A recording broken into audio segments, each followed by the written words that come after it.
When and how did radio come into being? In this video, we will study the technical and social beginnings of radio and sound recording and review the scope and nature of contemporary radio. We will also explore how the characteristics of contemporary radio serve advertisers and listeners.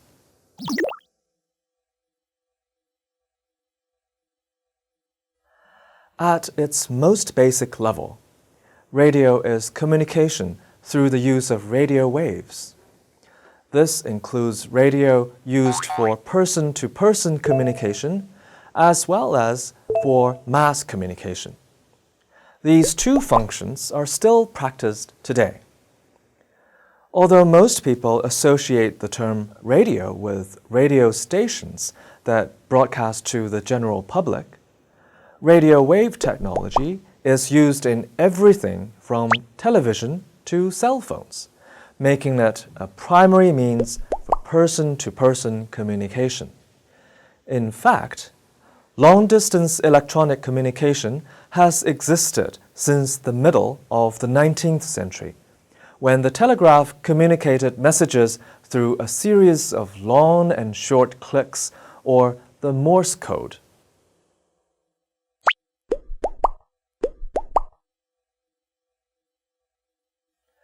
By the 1870s, telegraph technology had been used to develop the telephone, which could transmit an individual's voice over the same cables used by its predecessor.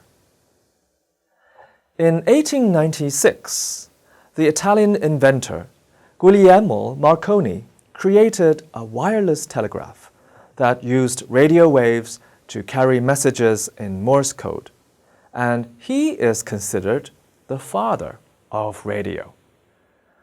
When Marconi popularized wireless technology, his contemporaries initially viewed it as a way to allow the telegraph to function in places that could not be connected by cables.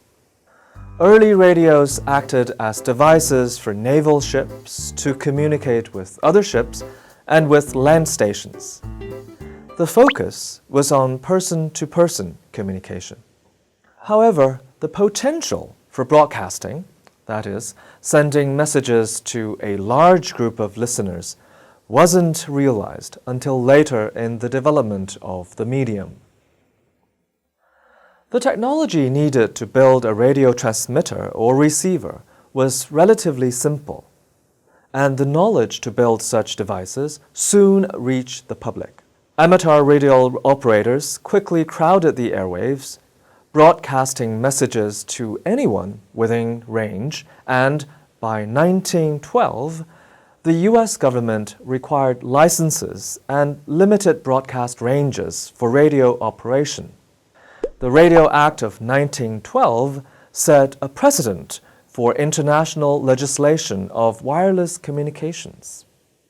However, the powers of the government to regulate the airwaves were limited by federal court decisions, and the result was a chaos, where too many stations tried to be heard on too few frequencies.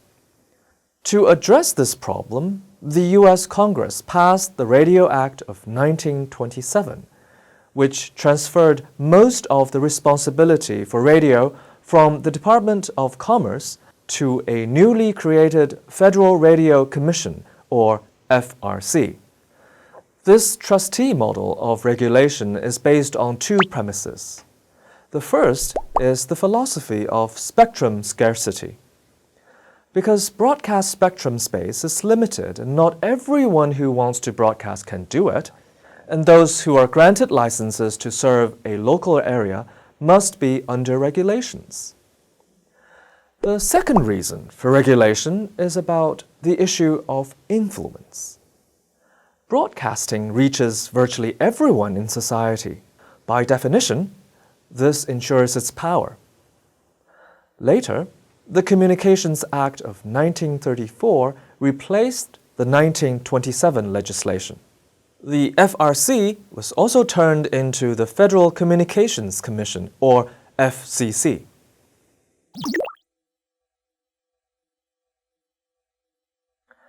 At the beginning of the 20th century, popular music, as we know it, originated when composers, singers, and publishers worked together to create hit songs. The primary difference between classical music and popular music is that while classical artists were praised for their individuality and expected to differ stylistically from other classical composers, popular artists were praised for conforming to the tastes of their intended audience.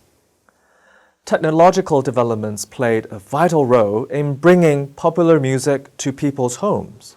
The invention of the phonograph and gramophone in the late 19th century enabled the reproduction and mass distribution of sound recordings for the first time. In 1877, Edison discovered that sound could be reproduced using a strip of tinfoil wrapped around a rotating metal cylinder. Edison's phonograph provided ideas and inspiration for Bellina's gramophone, which used flat discs to record sound. The flat discs were cheaper and easier to produce than the cylinders, and therefore sound recordings could be mass-produced. This would have a huge impact on the popular music industry because members of the middle class could now purchase technology that was previously available only to a very few rich people. The parallel development and diffusion of radio and sound recording is significant. For the first time in history, radio allowed people to hear the words and music of others who were not in their presence. On recordings, they could hear words and music that may have been created days, months, or even years before.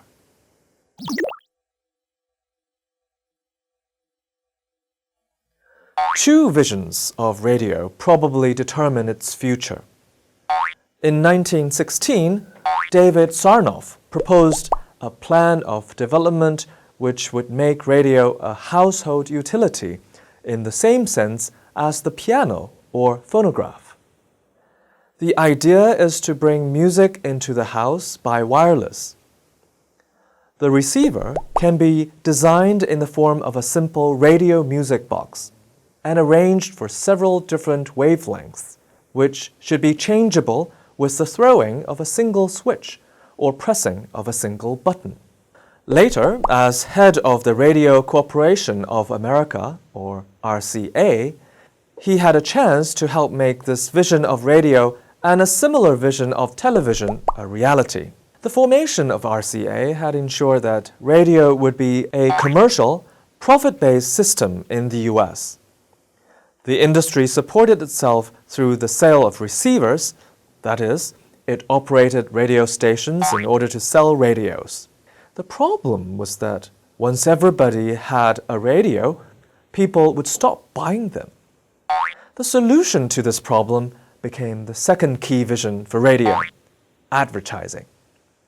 In 1922, AT&T station WEAF, following the model of the telephone industry, charged content providers a fee, which was based on how much airtime they used.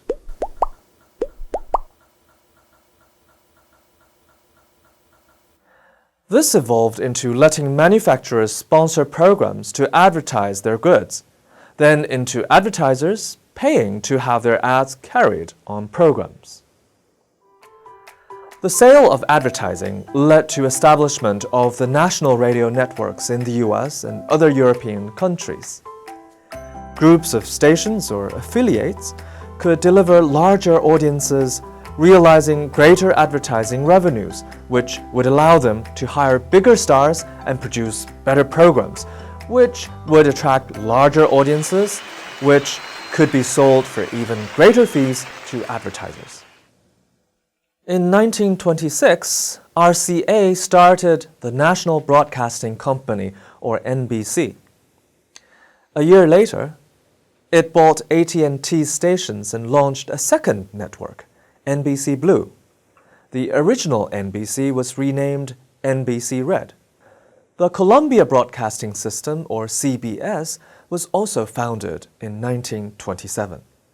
These corporations grew so powerful that in 1943, the US government forced NBC to divest itself of one of its networks. It sold NBC Blue, which was renamed the American Broadcasting Company, or ABC.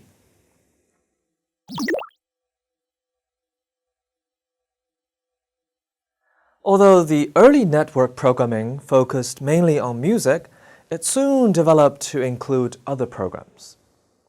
Among these early innovations was the variety show. This format generally featured several different performers introduced by a host who guided the acts. At night, dramas and comedies filled the airwaves. News, educational programs, and other types of talk programs also rose to prominence during the 1930s. In the US, the so-called Golden Age of radio occurred between 1930 and the mid-1950s. Because many people associate the 1930s with the struggles of the Great Depression, it may seem surprising that the radio was so popular. However, radio lent itself to the era. After the initial purchase of a receiver, radio was free and so provided an inexpensive source of entertainment that replaced other more costly pastimes, such as going to the movies. During World War II, radio was used to sell war bonds, and much content was aimed at boosting the morale of Americans. Sound recording benefited from the war as well. Prior to World War II, recording in the United States was done either directly to master metal disc or on wire recorders. The invention of the reel-to-reel tape recorder and the development of the vinyl records in the 1940s drastically improved this process.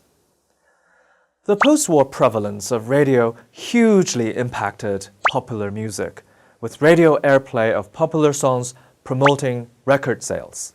Early radio network programming laid the groundwork for television's format, with many different programs that appealed to a variety of people broadcast at different times of the day. Television's popularity grew in the late 1940s and early 1950s, and radio could not compete, so it turned to new programming techniques. In a nutshell, today's radio is local, fragmented, specialized, personal, and mobile.